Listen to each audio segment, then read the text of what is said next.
ആത്മമിത്രം ആത്മമിത്രം യേശുയൻ ആത്മമിത്രം. Good morning. ഈ പുതിയ പ്രഭാതത്തിനായി ദൈവത്തെ സ്തുതിക്കുന്ന ഈ രാവിലെ സമയം വെളിപ്പാട് പുസ്തകം 9-ാം അധ്യായത്തിൻ്റെ 6-ാം വാക്യം ഒന്ന് വായിക്കട്ടെ. ആ കാലത്ത് മനുഷ്യർ മരണം അന്വേഷിക്കും, കാണുകയില്ലതാനും. മരിക്കുവാൻ കൊതിക്കും, മരണം അവരെ വിട്ട് ഓടിപ്പോകും. ഇതോട് ചേർന്ന് വെളിപ്പാട് പുസ്തകം 6-ാം അധ്യായത്തിൻ്റെ 15-ാം വാക്യത്തിൻ്റെ അവസാന ഭാഗം, സകലരും ഗുഹകളിലും മലമ്പാറകളിലും ഒളിച്ചുകൊണ്ട് മലകളോടും പാറകളോടും ഞങ്ങളുടെ മേൽ വീഴുവീൻ, സിംഹാസനത്തിൽ ഇരിക്കുന്നവൻ്റെ മുഖം കാണാതെ വണ്ണവും കുഞ്ഞാടിൻ്റെ കോപം തട്ടാതെ വണ്ണവും ഞങ്ങളെ മറയ്ക്കുവീൻ. അവരുടെ മഹാകോപ ദിവസം വന്നു, ആർക്ക് നിൽക്കുവാൻ കഴിയും എന്ന് പറയും. വളരെ അത്ഭുതകരമായൊരു വാചകങ്ങളും ഒരു ആവശ്യങ്ങളുമാണ് നാം ഇവിടെ കാണുന്നത്. ഇവിടെ പ്രവാചകൻ പറയുന്നത് ആ ഒരു കാലത്തെക്കുറിച്ച്. ആ കാലം യഹോവയുടെ മഹാകോപവും ക്രോധവും ഈ ഭൂമിയെ മേൽ ചൊരിയുന്ന അന്ത്യനാളുകളിൽ വരുന്ന അവിടെ അപ്പോൾ നടക്കുന്നതായ വസ്തുതകളെയാണ് ഇവിടെ വിവരിച്ചിരിക്കുന്നത്. ആ കാലം അത് നമ്മുടെ കണ്ണിന് മുൻപിൽ തെളിവായിട്ട് ഏറ്റവും അടുത്തുകൊണ്ടിരിക്കുന്ന ഒരു കാലഘട്ടത്തിലാണ് നാം ജീവിക്കുന്നത്. കർത്താവിൻ്റെ ദിവസം അത് അടുത്തിരിക്കുന്നു, അത് വരും എന്ന് യോവേൽ പറഞ്ഞതിൻ്റെ നിവർത്തീകരണം നമുക്ക് മുൻപിൽ ഏറ്റവും ആസന്നമായിരിക്കുകയാണ്. എന്നാൽ അന്ന് സംഭവിക്കുന്ന ഒരു കാര്യം, അന്ന് മനുഷ്യർ മരണം അന്വേഷിക്കും, അത് കണ്ടെത്തുകയില്ല.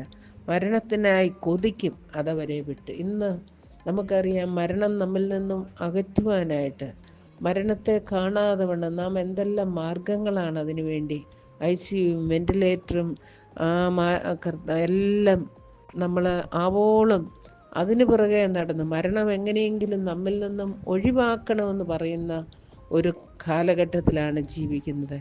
എന്നാൽ ദൈവത്തിൻ്റെ ന്യായവിധികൾ ഈ ഭൂമിയിൽ ഘോരമായി പെയ്തിറങ്ങുന്ന സമയത്ത് മരണത്തെ കൊതിച്ചുകൊണ്ട്, മരണത്തിന് വേണ്ടി നോക്കിപ്പാർത്തുകൊണ്ടിരിക്കുന്ന ജനം, എങ്ങനെങ്കിലും മരിച്ചാൽ മതി എന്നുള്ള ആ രീതിയിൽ മുൻപോട്ട് പോകുന്ന ജനത്തെയാണ് നാം കാണുന്നത്.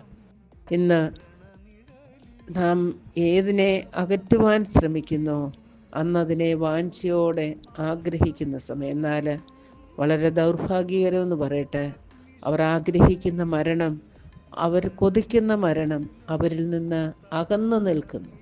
അതും ദൈവത്തിൻ്റെ ഒരു പദ്ധതിയാണ്. ദൈവം അറിയാതെയും അനുവദിക്കാതെയും ഒരു വ്യക്തി പോലും മരിക്കുവാൻ ഇടയാകുന്നില്ല എന്നുള്ള ആ വലിയ സത്യത്തെയും ഇവിടുന്ന് വെളിപ്പെടുത്തുന്നു.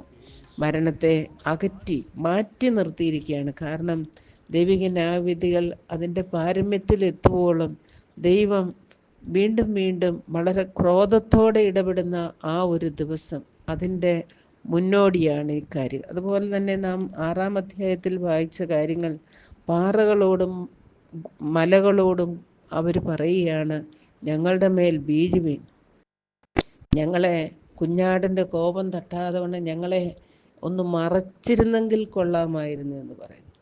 ഇന്ന് നമുക്കറിയാം, വയനാട്ടിലും മറ്റുള്ള പ്രദേശങ്ങളിലും ആ മലയിടിച്ചിലും മറ്റുള്ള സംഭവങ്ങളും നടക്കുമ്പോൾ ആ ഭൂമി അതിൻ്റേതായ ക്രോധവും കോപവും വെളിപ്പെടുത്തുന്ന സമയങ്ങളിൽ നാം എത്ര ആവലോടെയാണ് ജീവിതങ്ങളെ രക്ഷപ്പെടുത്തുവാൻ, അല്ലെ ജീവിതങ്ങൾ അതിൽ നിന്ന് മാറി ഒളിക്കുവാനായിട്ട് പരിശ്രമിക്കുന്നത്.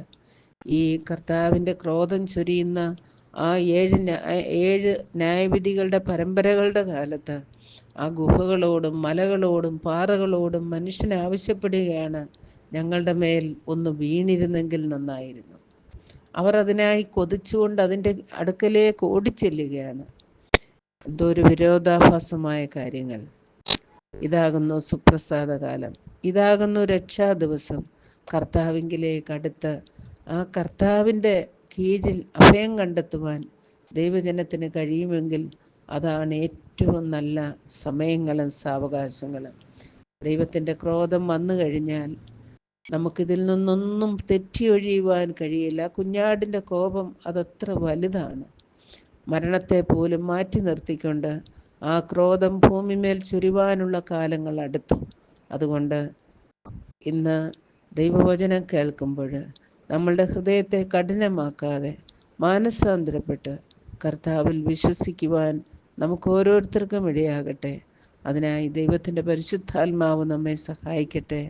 God bless you.